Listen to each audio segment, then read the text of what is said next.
Deuteronomium, hoofstuk 8.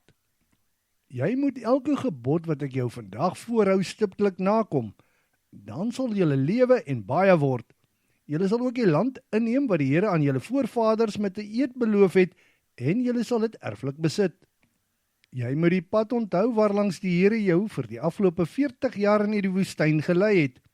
Dit was om jou nederig te maak. Jy is getoets om te weet wat in jou hart is, en of jy al sy gebooie sal nakom, al dan nie. Langs die pad het hy jou nederig gemaak en laat honger ly. Toe het hy vir jou manna gegee om te eet, iets wat nie jy of jou voorvaders geken het nie.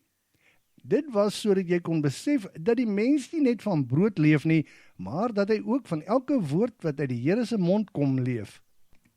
Jou klere het vir 40 jaar glad nie verslyt nie, en so het jou voete ook nooit geswel nie. Besef dan nou in jou hart dat die Here jou leer soos wat 'n man sy seun leer.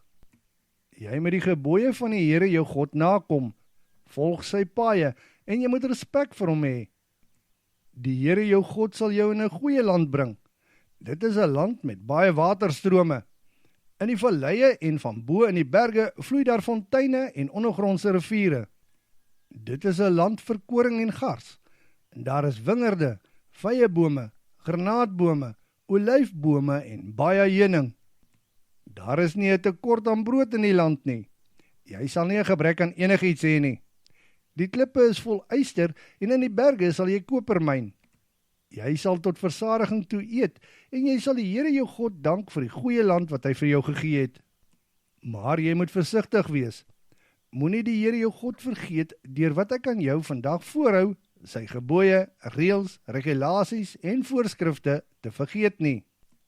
Let op dat jy nie dalk eet en versadig word en jy mooi groot huise bou om in te woon en jou beeste en kleinvee baie word en jy baie goud en silwer bymekaar maak en jy so ryk word dat jy hoogmoedig begin raak en die Here jou God vergeet nie. Hy wat jou uit Egipte, uit die slawediens gered het nie. Hy het jou gelei deur hierdie groot en skrikwekkende woestyn.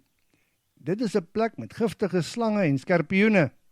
Dit is 'n droë land sonder water, maar hy het vir jou water uit 'n klipharde rots laat kom. Dit is ook hy wat aan jou manna gegee het om te eet. Jou voorvaders het nie so iets geken nie, maar hy het dit gedoen om jou nederig te maak en te toets, en daarna goed te behandel.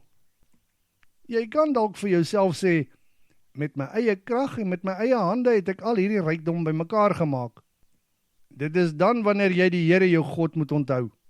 Dit is net hy wat jou die krag gegee het om alles bymekaar te maak, en hy doen dit ter wille van die verbond wat hy met jou voorvaders gemaak het, om dit na te kom, soos dit vandag is.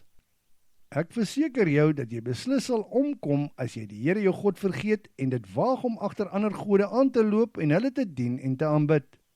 En omdat julle dan nie na die Here julle God geluister het nie, sal julle net soos die ander nasies omkom wat die Here voor julle vernietig het.